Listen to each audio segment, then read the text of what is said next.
Mga kababayan, ngayong araw po ng Sabado, August 1 na po, 2026, meron po tayong pinaka-latest na weather update sa lagay ho ng ating panahon.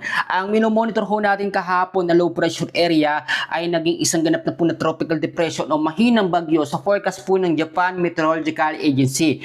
Tulad ho ng aking sinabi, inaasahan dapat na malulusaw ito sa loob ng 1 hanggang 2 araw. Pero dahil po na wala ang epekto ng easterlies o yung malinsangan ng hangin na gagaling sa karagatang Pasipiko, nagtuloy-tuloy po ang lakas nito nga pong LPA at naging isang tropical depression. Sa ngayon po, meron na po itong pangalan at tinatawag na po itong Bagyong Luis o Tropical Depression Luis. Kung mapapansin ho ninyo, tinutumbok niya ho, no, o nilalapitan niya ang area po ng Eastern Visayas. May mga lugar na rin po na apektado ng traffic station po ng kanyang hangin. Kaya ngayong araw po hanggang sa mga susunod na mga araw, mag-ingat po ang area po ng Bicol Region, Eastern Visayas, kasama po ang Central Visayas, ang Negros, Panay Island, Masbate, Romblon, yung mga lugar ho na yan. Kasama po ang Northern Mindanao at Eastern Mindanao. Ganito po ang senaryo po na nangyayari. Kaya po nawala ang epekto po ng easterlies o malinsangang hangin na nanggagaling sa karagatang Pasipiko dahil unti-unti na po nade-develop po. Bumabalik po ang epekto ng habagat o southwest monsoon sa may kanlurang bahagi ho ng ating bansa.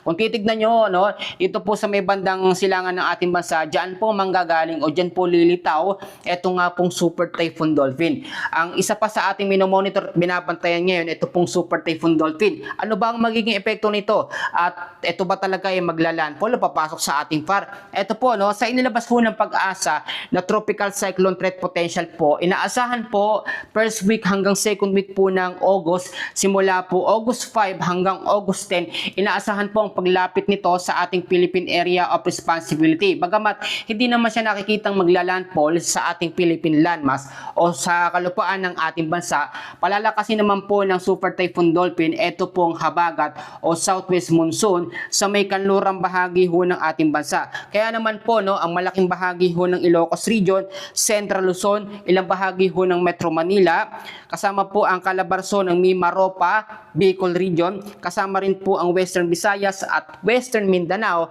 lalo na po sa mga susunod na mga araw simula po August 5 hanggang August 10 ay makakaranas po ng malawakang pag-uulan.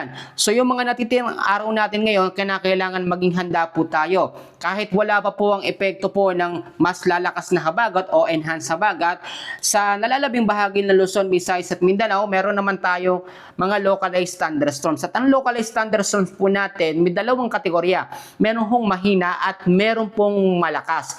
Yung malakas na thunderstorms natin, severe po yun ay nagpapaulan ng 1 hanggang sa 2 oras at medyo delikado po talaga yun. Marami naman nagtatanong sa atin kung etong tropical depression o mahinang bagyo na yan ay lalakas ba sa pagiging typhoon o super typhoon. Ganito pong senaryo para mas maunawaan ho ninyo. Tinatawag itong Bagyong Luis. Yung susunod na bagyo, itong Super Typhoon Dolphin, pagpasok sa ating PAR, tatawagin pong Super Typhoon Maymay. Hahatakin po nito ang mahinang bagyo kasama ang habagat, kaya itong mahinang Bagyong Luis sasama po o magko-combine sila nito nga pong malakas na bagyong Dolphin. Dito po sa taas, no, dito po sa may bandang Philippine Sea, kung dito po magiging area po ng Super Typhoon Dolphin. At kapag hinatak naman itong mahinang bagyo, hahatakin din at palalakasin ng Super Typhoon Dolphin ang habagat o southwest monsoon sa may kanlurang bahagi ho ng ating bansa. So usually kapag lumakas o nagkaroon tayo ng rapid intensification o enhanced habagat o enhanced southwest monsoon, tatagal yan ng 5 hanggang 7 araw. Usually 1 week po talaga, no? Pero ganito pong mangyayari niyan. Lalakas at patuloy lalakas ang habagat kung patuloy magkakaroon ng mga bagyo sa loob po ng ating PAR. Kahit sa labas, no, basta malakas na hatakin po yan. Pero ang mga tropical depression, tropical storm, severe tropical storm hanggang category 3, hindi naman masyadong kayang palakasin ng epekto ng habagat o southwest monsoon. Ganito po ang mangyayari. Ngayong Agosto po, no, inaasahan po natin 2 hanggang 4 na bagyo po ang papasok po sa ating Philippine Area of Responsibility. And usually, madalas itong nangyayari. Lahat po ng mga malalakas na bagyo, typhoon o super typhoon, nagre-record po yan at hindi direktang tumatama sa ating landmass.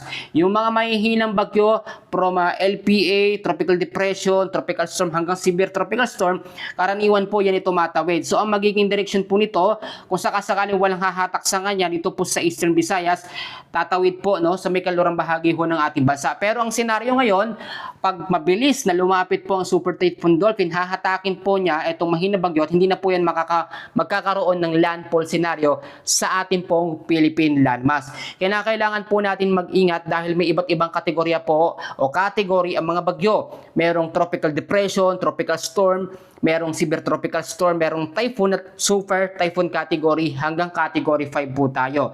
Kaya naman, ngayong araw po ng Sabado, Friday, kung kayo lalabas ng inyong mga kabahayan, ugaliin po magdala ng payong, jacket, kapote, panlaban huyan sa mga biglang bugso ng mga pag-uulan dahil nandyan ang tropical depression o mahinang bagyo, meron ding super typhoon dito, ang habagat ay patuloy na rin lumalakas, meron din tayong mga local thunderstorms bandang hapon po sa Luzon, Visayas at Mindanao, and bandang hapon yan, simula alauna hanggang sa gabi ho. Yan po muna ang ating latest na update sa lagay ho ng ating panahon. Maraming salamat po sa inyong patuloy na pagsuporta sa weather update po ni Kuya Francis. Maraming salamat po at God bless po sa inyong lahat.